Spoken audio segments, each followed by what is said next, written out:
Armex Blast Media, the industry's leading baking soda-based abrasive technology when non-destructive cleaning is critical. Learn more about our 12 different formulations for wet and dry blasting at armex.com.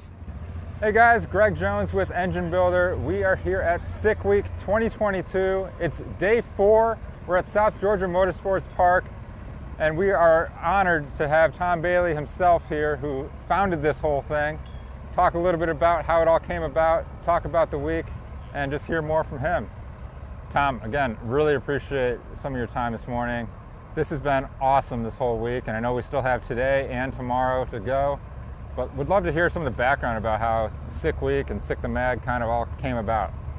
Yeah, I mean, the crazy thing is I mean, the whole thing is not even a year old. So was on a road trip with Luke, who does some video stuff for me, and we were down actually in Georgia, going from Georgia to Arkansas and filming some video stuff.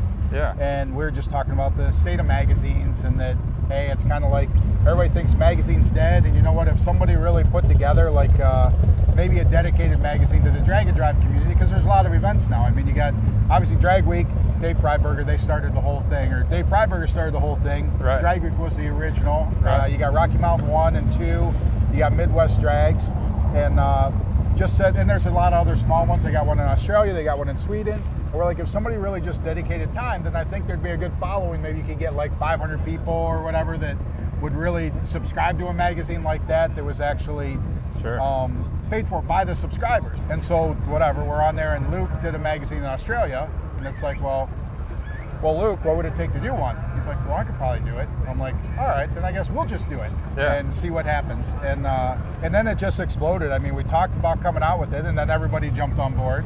And then we hoped to have like 500 subscribers when we printed the first issue.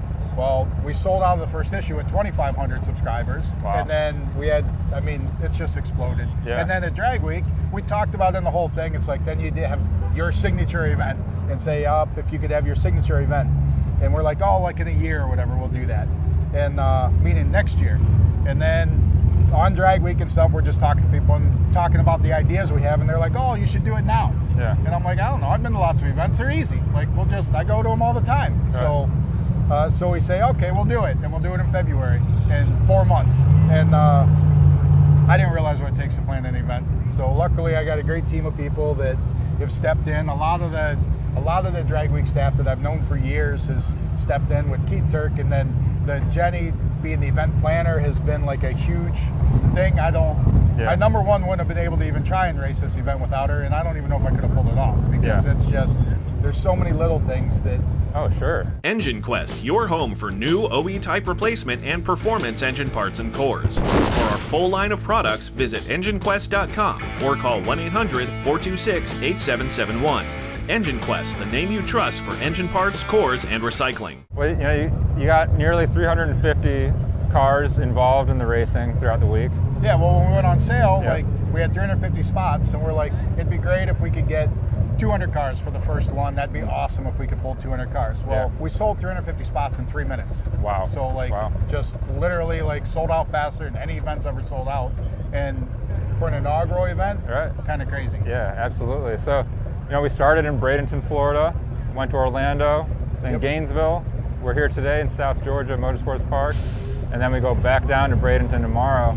Well, but first we're going to stop at Don Garland's That's right. tonight. That's right. So that's my spot. That my boy's still in it. I obviously broke on the drive on Monday, but I'm like, dude, you got to run early because I want to get on the road. And I mean, not to say I don't want to see everybody run, but I want to get to the Garland's Museum, because I think that's a Summit sponsored deal. That like, there's a nitro margarita maker there. There's food trucks there. Don's going to be there. Like, that should be epic. Should be a cool party, So, absolutely. And that's the thing that we're trying to bring to it, is make the checkpoints and the route and everything, make that fun.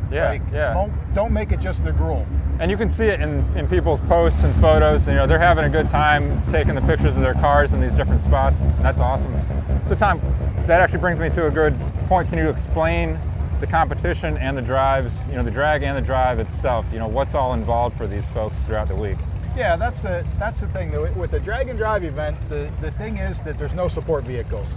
So you have to bring everything with you. Now you can pull a little trailer, 4x8 trailer behind your car, but behind your race car with everything you need in it. So Monday morning, there's a driver's meeting, then all your rigs and everything get locked up, and you don't get to see those again until racing's done on Friday.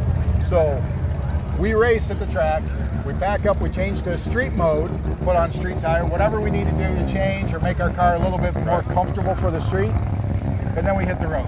And then get to the next track, we do it all over again. So it's basically rinse and repeat. Right. So basically we leave Monday, we race all day. I think racing stopped at like 3 o'clock on Monday. Then you got to drive to Orlando. Orlando got rained out, but normally you'd get up, you'd race Tuesday morning in Orlando, back up, Wednesday to Gainesville, and then Thursday here. And then, like I said, this is kind of a different one because we don't race actually till tomorrow night. So we're doing half the drive back to Bradenton tonight, 160 miles or so, to the Garlits Museum. Then we get up tomorrow morning, finish the drive, and then finish this thing off tomorrow night, starting at 2 o'clock. Yeah, that's awesome. And then there's 3 main groups, A, B, and C, but then within each group there's different classes. Can you explain some of that a little bit? And then basically overall it's the average ETs throughout the week, correct? Correct, yeah. You got the A, B, and C group. A is the fast group, faster than 850. So those are the cars that obviously, I mean, anywhere from 5 seconds to 849. So that's the group that's running in that class. B group is the 850 to 10 second group, and then C group is the 10 second. And that's just in there. There's 12 groups within all of those. So like A group, for example, has 4 groups in there. So, and then I think B group has 5, and then C group has 3 or 4. So, and that's it. And like each one of those classes, it's their cumulative average at the end of the week. They turn in 1 time slip a day. They got to turn that in to get their route to the next spot, basically get checked off.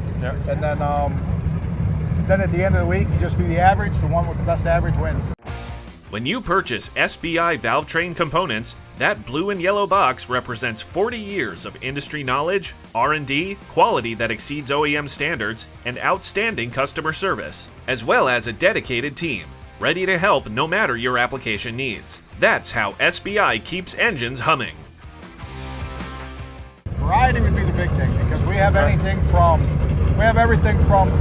a street legal pro mod to there's a Franklin that runs like 30 seconds. Right. Because there's classes for everybody. That's the great thing about it. We got to dial your own class. Like just to talk about call them the slow group, the slower than 10 seconds. We got to dial your own. So basically you run your number on the first day, that's your index for the rest of the week. So that's what the closest average to that is who's going to win that class. Right. Then we got the Bullseye Challenge, which basically they just announced, I think today it's 48. So you got to run a 48 at the end of your time. Doesn't matter if you run 9:48, 14:48, 16:48, like you're going for that 48, and that's a daily award for that class. Very cool. Has anybody hit it yet? You know, I don't even know. Like everything's like such a that's blur. Pretty tough. Yeah. So, but yeah, how do you hit a 32 and a 58? Like, I mean, that's the thing. Like, I don't think anybody knows their car that well to say this is my 58 tune-up. So, but who knows? Maybe somebody does. That's awesome. And then you guys work with RaceQuip to do some custom helmets as trophies for some of these guys. Yep. That's awesome. Yeah. And then in addition to the competitors themselves, you got the sick ward, and then obviously the local spectators who are coming out and watching the races each day. And then you also got the live stream on YouTube for folks to watch. Yep, yeah, the live stream's going gangbusters. I mean, there's over, I don't even know, I think we're close to 500,000 views already, and we've only had 2 televised days. Yeah. So the sick ward's awesome. Call that the Power Tour type version because that's the VIP experience. So they got food trucks brought into them on Monday that was just for the sick ward guys. Yeah. Wednesday again, and then obviously they get the dinner Thursday. So they get to do the whole event, just not go down the track. Right. So and they get some other perks that some guys get to race, they get food. So yeah. Now, Tom, you mentioned Monday you had a pretty solid pass, and unfortunately after that, things just didn't go your way. Can you talk to us a little bit about what happened to the 6 seconds 2.0? Yeah, no clue. Like, I mean, it was okay pass. I mean, needed to make some changes. It wasn't what I wanted to run. I think I went at 6:26, and then on the drive, I mean, that was like we're 70 miles into the drive, and out of nowhere, just cruising along, 2,200 RPM, 60 miles an hour. and tulip came off a valve. So I mean, the stem's in there, all that stuff's solid. Not sure. I mean, I think it may be something manufactured. I'm not gonna blame anybody at this point in time, but I've never had that. I mean, typically, I mean, I've dropped valves over the years, but I got to a maintenance routine with it that I know that I can't go more than 1,200 miles on a set of valves. Yeah. And then I swap them for a new set. So these had 70 miles on them. These had that drive on them. Right. So, Right. so the problem is now I could have probably ran on 7, but now I was worried about the rest of the valves, because if I had that problem with one of them, then what's going on with the rest of them? Sure. Because EGTs, everything was solid. So there is no reason that I understand for that valve to fail like that. Yeah. So. Well, to your point, you don't want anything worse to happen in an engine like you've got in that car, so I can certainly appreciate that. Well, Tom, again, this has been an awesome event. For the first one, as you said, it's exceeding expectations, and the racing's been great. I know, you guys have been live streaming the racing action. Us at Engine Builder, we've been covering everybody's setups in the cars and showing folks what some of these guys have been running. So if you guys are watching, make sure you check out Engine Builder for some of that. Make sure you check out Sick Week and Sick the Mag for their drag and drive content. Tom, again, really appreciate your time this morning. Thanks so much. Oh yeah, no problem.